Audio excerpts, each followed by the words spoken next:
the quiet, rustic life along the narrow barrier island remained relatively stable for decades, even though the perils of a major ocean storm were always a reality.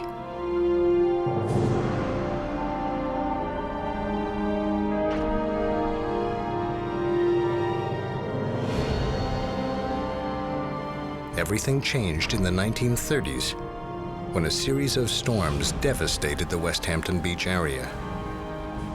Overwashing of the barrier island was common, and two new openings, or inlets, tore through the delicate sand ribbon. The storm of record that we have for Long Island occurred was the hurricane of 1938, which occurred in September of that year. And that really had a tremendous impact on the shoreline. It was the storm that actually caused Shinnecock Inlet to form. The people that were there at the time actually liked having that opening between the bay and the ocean. They could use it for access out into the ocean for fishing, and it allowed water to come into the bay. And so they wanted to keep it open, and over a period of time, they tried a number of different things to keep it open, building barriers around the inlet itself, that passageway into the bay, and eventually it was stabilized with the stone jetties that you see there today.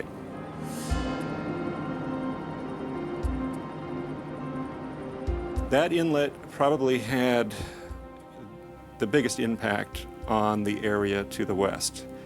Because of the natural flow or transport of the sand, the way the waves come in, sand is moved from east to west on the south shore of Long Island. There's a net transport. It does move in both directions, but there's a net transport from east to west. And the inlet and the stabilization of the inlet blocked that flow of sand, and it trapped a substantial amount of sand, not only that you can see on the beach there. Sand went into the inlet itself, and it also was pushed offshore as the tides went in and out of the inlet. So the erosion rates, which might have been on the order of 1 to 2 feet per year before that inlet was formed, jumped up considerably, anywhere from 5 to 15 feet after that inlet had formed, because it was trapping the sand. Now, Moriches actually occurred in a storm in 1931, and then it was eventually stabilized. Since that's further to the west, it has much less of an impact on West Hampton Beach, and its impact is on Fire Island and points further to the west. Geologically, the inlets transfer sand from the ocean side of a barrier island to the bay side of the island and allow the island to widen in response to these wave forces, sea level rise, and sand supply. So inlets are extremely important geologically, and they allow barrier islands to be very stable planforms. Natural inlets are ephemeral features. They might be open for a few months or a few years, but eventually they become clogged with sand and become reintegrated back into the entire barrier island system. It's only through man's actions of stabilizing inlets that we disrupt that natural system. The decisions to make Moriches and Shinnecock inlets permanent were a great benefit to the local fishing industry by creating reliable passageways to the waters of the Atlantic Ocean. At the same time, there was an immediate impact at the western side of each inlet. While natural forces allow inlets to open and close over time, man's effort to stabilize an inlet prevents it from ever closing again. Sand that flowed smoothly like a river westward along the ocean beaches was held in place on the east side of each inlet by rock barriers called jetties. Just west of the inlets, wave action immediately began eroding the beach, with no supply of sand to replenish it. Subsequent to the stabilization of the inlets and the increased erosion of the barrier island system, things were knocked out of balance. The natural balance, which had been in existence for hundreds, if not thousands of years, is now being really thrown out of whack. Now we have a permanent interruption of our river of sand, and we have massive accretion on the updrift, or the east side of the inlets. We have massive shoals being formed both on the ocean side and on the bay side of the inlets, but downdrift, or on the west side, we now have tremendous erosion. In response to this, Suffolk County and New York State requested that the U.S. Army Corps of Engineers come and study the South Shore of Long Island. In 1958, the study was done to evaluate the need for protection for all the South Shore of Long Island. Based on that study and the recommendations in 1960, the project was authorized to include sand placement, dune construction, up to 50 groins and up to 22 groins in the Moriches to Shinnecock Reach based on their necessity and need. The comprehensive plan recommended by the U.S. Army Corps of Engineers was authorized by Congress in the Federal River and Harbor Act of 1960.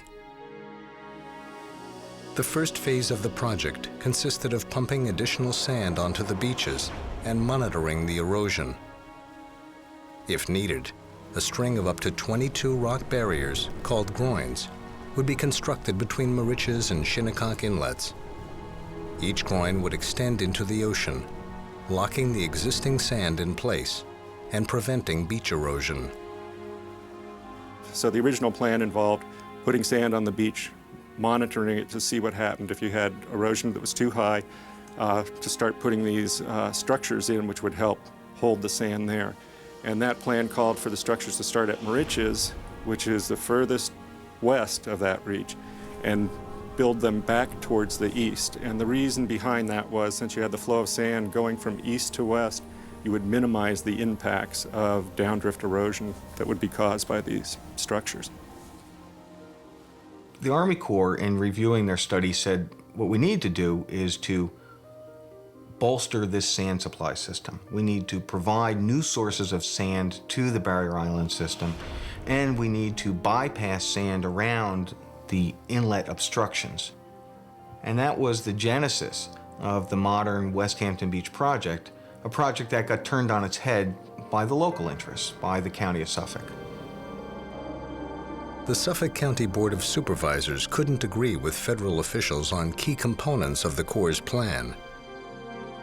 As the disputes dragged on for months, then years, the county ignored compelling evidence of disastrous consequences from the next major storm.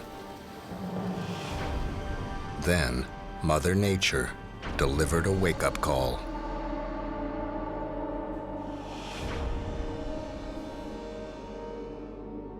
On March 3rd to the 5th, 1962, the Ash Wednesday northeast storm hit the entire Northeast. It was a giant low-pressure system that sat off of the New York Bight for 3 days, and it caused tremendous damage from Delaware to Massachusetts, and on the South Shore of Long Island, it actually breached the Barrier Island system at West Hampton Beach and formed a new inlet from the ocean into the bay. In response to the devastation left by the Ash Wednesday storm, President John F. Kennedy authorized immediate action to close the new inlet at West Hampton Beach, and emergency work began without delay. But the measures needed to solve the ongoing erosion crisis were still the subject of lengthy debates and countless delays. County Executive H. Lee Dennison, himself an engineer, was in favor of installing the groin system, but began to challenge the necessity and cost of certain parts of the plan. The county was concerned that the cost of putting sand on the beach was too expensive. And as a consequence, they requested that the Army Corps build stone groins into the ocean without sand fill. And what ensued from that request was a tremendous amount of back and forth written correspondence, studies being done, and opinions being offered that to build groins without sand fill was going to be a disaster. Despite those clear, concise, well-founded engineering recommendations, local interest at the county and the state level pressed for a groins-only project. And not only did they press for groins only without sand, but they also wanted the groins to start in West Hampton Beach, or in the middle of what we call a compartment. A groin field placed in the middle of a compartment, or reach, blocks the natural flow of sand along the coast. Downdrift beyond the westernmost groin, the beach is deprived of nourishment and subjected to an accelerated rate of erosion until the next groin is in place. By this time, every decision maker at every level of government had been warned of the consequences if the Corps' west to east plan wasn't properly implemented. But stronger than the ocean were the forces of political power and the reluctance of government to spend what was necessary. The political interests were in West Hampton Beach. West Hampton Beach was an incorporated village. West Hampton Beach had large lots and large homes and wealthy homeowners. They had well-established beach clubs, and they had important political figures. The Commissioner of Public Works at that time was Herman Bishop, who was also a resident and politically one of the leaders in the town of Southampton. And he indicated that DPW wanted the groins to start at the east end and work westerly. I strongly oppose that, since from an engineering point of view, the littoral drift moves from east to west. Therefore, I felt that the groin should have started at the west end with a sand bypass across Mauritius Inlet, and then proceed to be built in an easterly direction. And Bishop's argument was, number one, he was the Commissioner of Public Works, which had the responsibility. And second, while he didn't quarrel from a technical point of view with the point I made, he said, the project will be complete before nature will know that there's a problem. And the Corps of Engineers was told, you do it the county way or it's no way. And the Corps of Engineers acceded to the idea of the groin project.